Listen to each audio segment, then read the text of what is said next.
and find out about how to study for exams.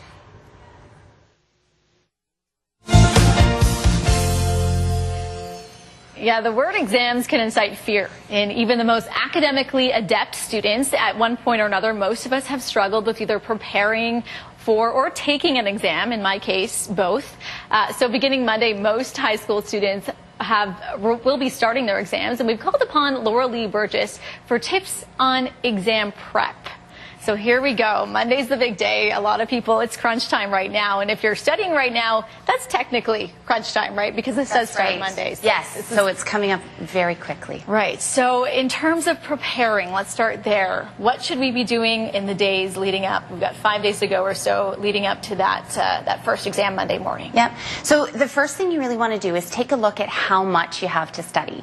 So, really do an inventory of what is involved in the exam. Take a look, do you have 100 pages to read and 5 days left? Then you better figure out how you can fit that all in. So that's the first thing.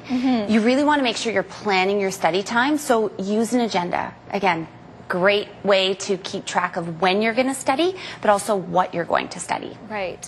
And agenda, that's a great tip. Also, I always found, too, the space in which I work. Sometimes if my room was a mess or if I was in a place where there was a lot of chatter, that would affect, obviously, how I studied. Absolutely. So how important is your space? Your space is really important. So figure out a place that you're going to be able to study on a regular basis, whether it is a spot in your room or the dining room table, where you can leave all of your materials so that you're not trying to find things when you're going to study. So, have your study space set up with everything that you need so that you're not searching and wasting time doing that.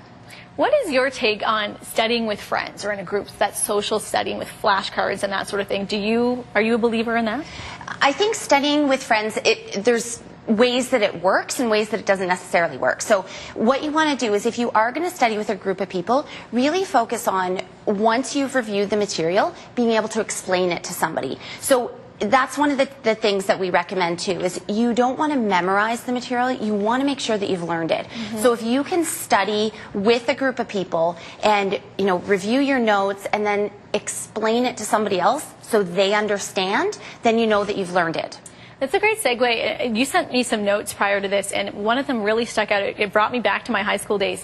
You often want to gravitate towards the things you know, and it's comfortable to study what you already know, but really that's probably where you want to kind of hold off and focus on what you really need to work on and what you need to learn. That's right. Studying, right? So you're right. It's absolutely easy to start with the stuff that you know, and you don't want to start there. No. So if you already know material well, leave it and make sure that's something that you leave at the end, that it's a review. You really want to start with the stuff that you're struggling with or that you're not as comfortable with, because that's what you need to focus your time and attention on. The other thing is, you want to make sure that you've done this days in advance, right? This isn't the day before your exam.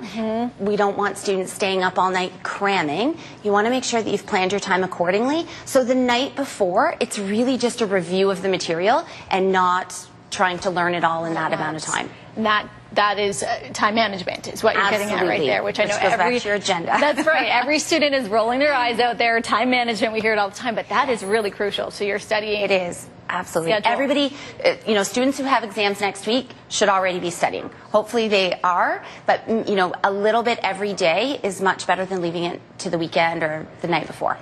Also, something that perhaps isn't sort of academically focused, but I always think about is nutrition and putting good food in your body and getting that right. That sleep, it's just a timely reminder too ahead of those exams. Absolutely. Right? So sleep, healthy eating, making sure that you've gotten enough sleep the night before your exam, that you've had a good breakfast. If you're allowed to bring in snacks, make sure you have some snacks or a water bottle. Those are the kinds of things that are going to set you up for success. So absolutely keep those things in mind too.